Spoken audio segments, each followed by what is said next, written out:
واقعی ان روایات سے یہ استدلال درست ہے تو پھر سب سے پہلے یہ حق بنتا تھا کہ ان روایات کو بنیاد بنا کر رسول اللہ صلی اللہ علیہ وسلم اور صحابہ کرام 12 ربیع الاول کو عید قرار دیتے، اس دن عید مناتے، جلسے اور جلوس کرتے، جھنڈیاں لگاتے۔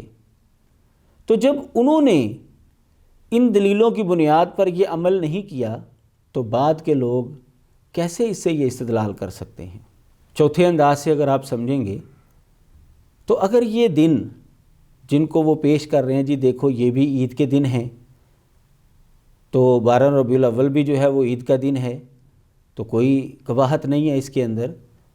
تو اگر یہ دن جمعے کا دن، عرفے کا دن اور ایام تشریق ان کو وہ حقیقی عید ہی سمجھ رہے ہیں یا 12 ربیع الاول جیسی ہی عید سمجھ رہے ہیں، تو جو کام 12 ربیع الاول کو کرتے ہیں وہ ان دنوں کے اندر کیوں نہیں کرتے؟ وہ کیوں نہیں وہ سڑکیں بلاک کرتے؟ کیوں نہیں وہ جلوس نکالتے؟ کیوں نہیں بجلی چوری کرتے؟ کیوں نہیں وہ عوام کا راستہ جو ہے وہ بند کرتے؟ اس کا مطلب یہ ہے کہ یہ بھی سمجھ رہے ہیں کہ ان دنوں کو جو عید قرار دیا ہے یہ حقیقی عیدیں نہیں ہیں، نہ یہ 12 ربیع الاول جیسی عید وہ سمجھتے ہیں ان کو، بلکہ یہ حکمی طور پر ان کو عیدیں کہا گیا ہے۔ پانچویں دلیل جو ان احباب کی جانب سے پیش کی جاتی ہے وہ حضرت انس رضی اللہ تعالیٰ عنہ کی حدیث ہے کہ جس سے یہ ثابت کرنے کی کوشش کرتے ہیں کہ نبی علیہ الصلوۃ والسلام نے اپنے آنے کی خوشی میں عقیقہ کیا ہے۔ میں اس روایت کے الفاظ آپ کے سامنے رکھتا ہوں۔ قال ان النبی صلی اللہ علیہ وسلم عقا عن نفسہ بعد النبوۃ، حضرت انس رضی اللہ تعالیٰ عنہ سے مروی ہے کہ رسول اللہ صلی اللہ علیہ وسلم نے دعوی نبوت کے بعد اپنا عقیقہ کیا تھا۔ یہ روایت السنن الکبریٰ امام بہقی کی اس کے اندر موجود ہے، اور یہ استدلال کرتے ہیں ہمارے احباب کہ دیکھیں نبی علیہ الصلوۃ والسلام نے اپنی ولادت کی خوشی میں تقریب کی ہے، خوشی منائی ہے، تو اگر ہم آپ کی ولادت کی خوشی کے اندر تقریبات کرتے ہیں تو یہ کون سا غلط کام ہے؟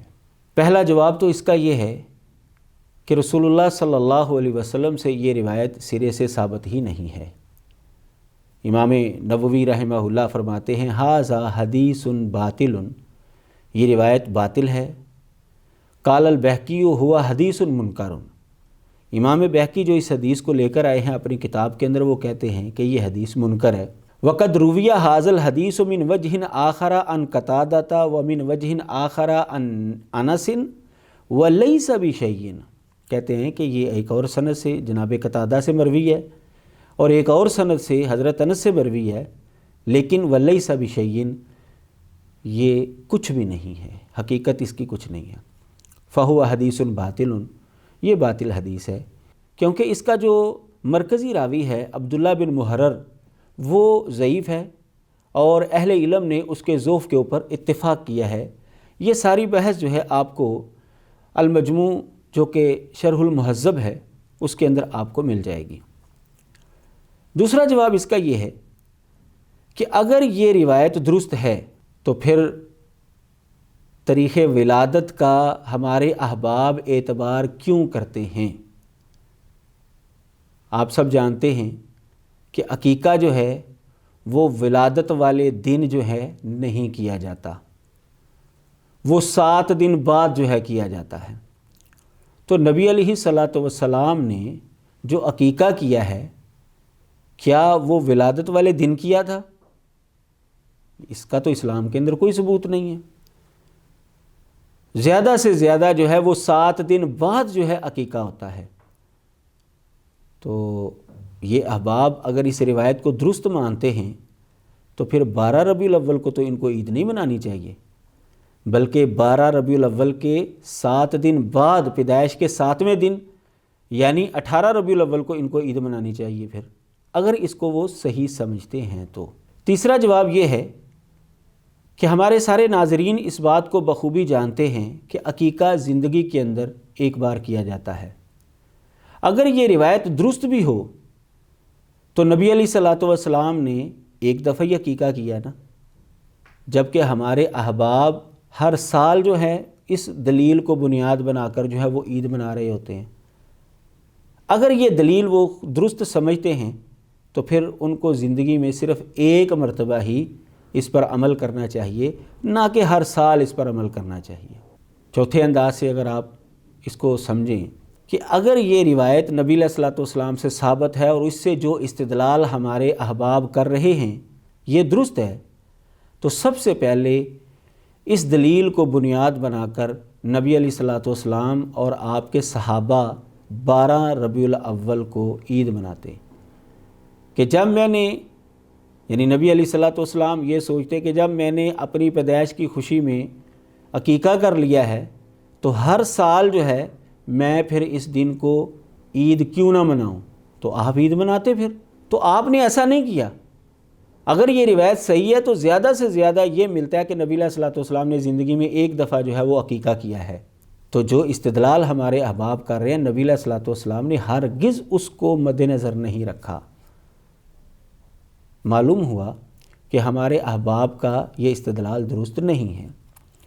تو خلاصہ یہ ہے اس دلیل کا کہ اگر یہ روایت ثابت بھی ہو جائے تو پھر بھی جو اس سے استدلال کیا جا رہا ہے وہ استدلال ہرگز درست نہیں ہے، اور اصولی طور پر یہ روایت نبی علیہ الصلوۃ والسلام سے ثابت بھی نہیں ہے۔ چھٹی دلیل جو ان احباب کی جانب سے پیش کی جاتی ہے وہ یہ کہ جس رات نبی علیہ الصلوۃ والسلام کی پیدائش ہوئی، نبی علیہ الصلوۃ والسلام کی والدہ نے 3 جھنڈے جو ہیں وہ دیکھے۔ میں وہ روایت آپ کے سامنے پیش کرتا ہوں۔ محترمہ آمنہ فرماتی ہیں کہ میرے بیٹے کی پیدائش کے وقت میں نے 3 جھنڈے دیکھے، وَرَأَيْتُ ثَلَاثَ أَعْلَامٍ مَضْرُوبَاتٍ، میں نے 3 جھنڈے جو ہیں وہ دیکھے جو کہ گاڑے گئے تھے، عَلَمٌ فِي الْمَشْرِقِ، ایک مشرق کے اندر، وَعَلَمٌ فِي الْمَغْرِبِ، اور ایک جھنڈا جو ہے وہ مغرب کے اندر، وَعَلَمٌ عَلَى ظَهْرِ الْكَعْبَةِ، اور تیسرا جھنڈا میں نے دیکھا کہ وہ کعبے کی چھت پر جو ہے وہ لگایا گیا ہے۔ ہمارے دوست یہ کہتے ہیں کہ دیکھیں نبی علیہ الصلوۃ والسلام جب پیدا ہوئے تو اللہ تبارک و تعالیٰ کی طرف سے یہ 3 جھنڈے لگائے گئے، لہٰذا اگر آج ہم جھنڈیاں لگاتے ہیں، خوشی مناتے ہیں، تو یہ کوئی عیب والی بات نہیں ہے۔ یہ روایت جو ہے دلائل النبوہ امام ابو نعیم الاصفہانی رحمہ اللہ کی، اس کے اندر موجود ہے۔ پہلا جواب تو یہ ہے کہ یہ روایت سرے سے درست ہے ہی نہیں، یہ ضعیف روایت ہے۔ اس کی سند کے اندر یحییٰ بن عبداللہ راوی جو ہے وہ ضعیف ہے، اور دوسری خرابی اس کے اندر یہ ہے کہ اس کا استاد ابو بکر بن ابی مریم وہ بھی ضعیف ہے۔ حافظ ابن حجر رحمہ اللہ نے تقریب التہذیب اور تہذیب التہذیب کے اندر جو ہے ان دونوں راویوں کے حوالے سے گفتگو کی ہے، وہاں سے دیکھی جا سکتی ہے۔ دوسرا جواب یہ ہے کہ اگر یہ روایت درست ہے تو رسول اللہ صلی اللہ علیہ وسلم نے اور آپ کے صحابہ نے اس کے اوپر عمل کیوں نہیں کیا؟ کیا نبی علیہ الصلوۃ والسلام اپنے آنے کی خوشی نہیں منا سکتے تھے؟ کیا صحابہ کرام رضوان اللہ علیہ مجمعین جھنڈے نہیں لگا سکتے تھے؟ کیا ان کے پاس کپڑے کی کمی تھی؟ مال کی کمی تھی؟ کس چیز کی کمی تھی ان کے پاس؟ تو اس کا مطلب یہ ہے کہ ہمارے دوست جو استدلال کر رہے ہیں وہ استدلال اس سے درست نہیں ہے۔ 7ویں دلیل حضرت معاویہ رضی اللہ تعالیٰ عنہ کی روایت پیش کرتے ہیں کہ وہ فرماتے ہیں کہ نبی علیہ الصلوۃ والسلام صحابہ کے ایک گروپ کے اوپر آئے تو آپ نے ان سے پوچھا ما اجلسکم، کس نے تم کو بٹھایا ہے، کیوں بیٹھے ہو یہاں پر؟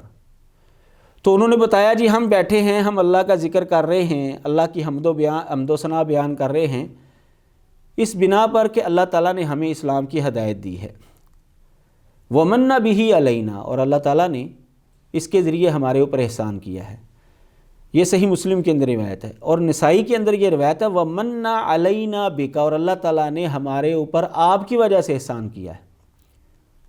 کہتے ہیں دیکھو جی صحابہ کرام رضوان اللہ علیہ مجمعین جلسہ کر رہے ہیں، بیٹھے ہوئے ہیں، اور اس کی وجہ یہ ہے کہ وہ نبی علیہ الصلوۃ والسلام کی وجہ سے جو اللہ تعالیٰ نے ان کے اوپر احسان کیا ہے اس کی خوشی منا رہے تھے، اس کا شکریہ ادا کر رہے تھے۔ اس کا مطلب یہ ہے کہ آپ کے آنے کی وجہ سے جلسہ کیا جا سکتا ہے، آپ کی پیدائش کی خوشی میں یہ سارے معاملات ہو سکتے ہیں۔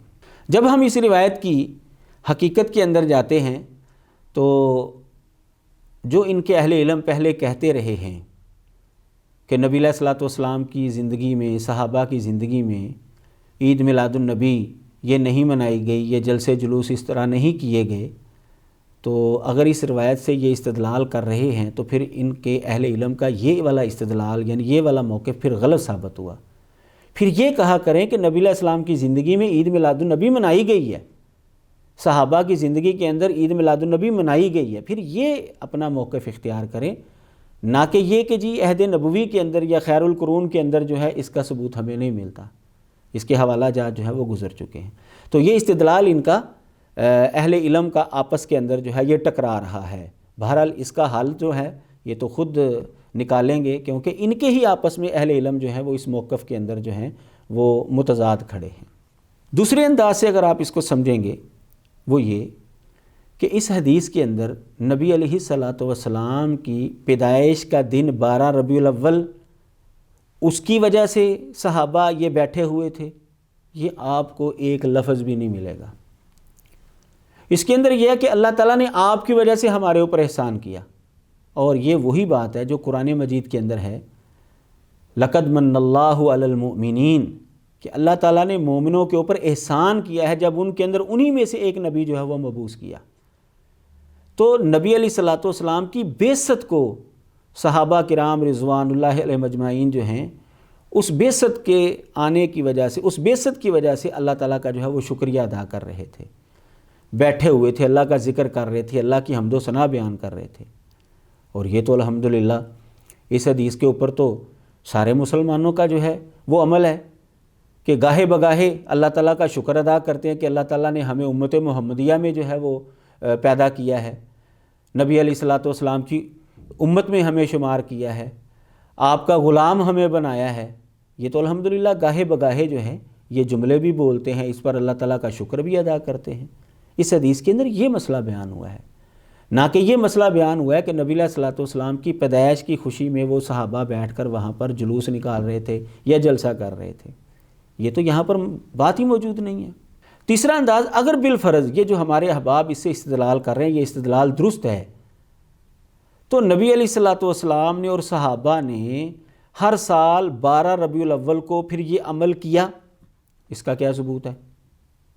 کوئی ثبوت آپ کو نہیں ملے گا کہ انہوں نے ہر سال 12 ربیع الاول کو جو ہے وہ جلوس نکالا ہو یا جلسہ کیا ہو، ایسی کوئی بات آپ کو نہیں ملے گی۔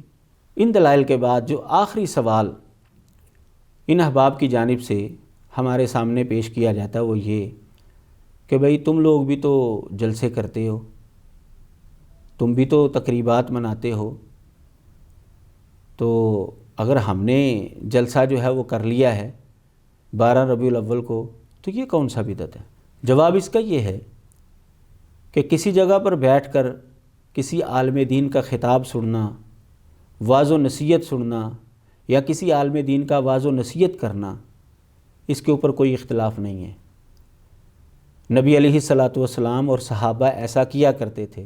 ہمیں جو اختلاف ہے وہ یہ کہ 12 ربیع الاول کو عید کا دن قرار دیا گیا ہے، نبی علیہ الصلوۃ والسلام کی پیدائش کا دن قرار دیا گیا ہے، اور یہ بنیاد بنا کر باقاعدہ جلوس نکالے جاتے ہیں، جلسے کیے جاتے ہیں، اور پھر کئی اور بدعات جو ہیں وہ شامل کی گئی ہیں، بلکہ ان کے اہل علم اب جو ہے وہ چیخ چیخ کر کہہ رہے ہیں کہ اس موقع پر کئی خرافات بھی شامل کر دی گئی ہیں، ناچ گانا ڈول ڈمکا، یہ ان کے اہل علم بھی حرام سمجھتے ہیں، اس کو بھی شامل کر لیا گیا ہے۔ ہمارا اختلاف اس کے اوپر ہے، آپ اگر جلسہ کریں سیرت نبوی کے اوپر، آپ اگر حمد و نعت کے حوالے سے بات کریں، صحابہ کی عظمت اور شان کے حوالے سے جلسہ کریں، ہمیں اس کے اوپر کوئی اختلاف نہیں ہے، کیونکہ یہ چیزیں ایسی ہیں کہ ان کا ثبوت احادیث میں ملتا ہے۔ اسی لیے تو کبھی ہم نے آپ کے کسی جلسے کے اوپر کوئی اعتراض نہیں کیا کہ آپ سیرت النبی کا جلسہ کیوں منعقد کرتے ہیں، آپ شان صحابہ کا جلسہ کیوں منعقد کرتے ہیں، شان قرآن کا جلسہ کیوں منعقد کرتے ہیں؟ کبھی ہماری جانب سے یہ اعتراض نہیں ہوا۔ ہمارا جو اعتراض ہے وہ کسی اور چیز کے اوپر ہے جس کا ثبوت نہ قرآن کے اندر ہے نہ احادیث کے اندر ہے۔ وآخر دعوانا ان الحمد للہ رب العالمین۔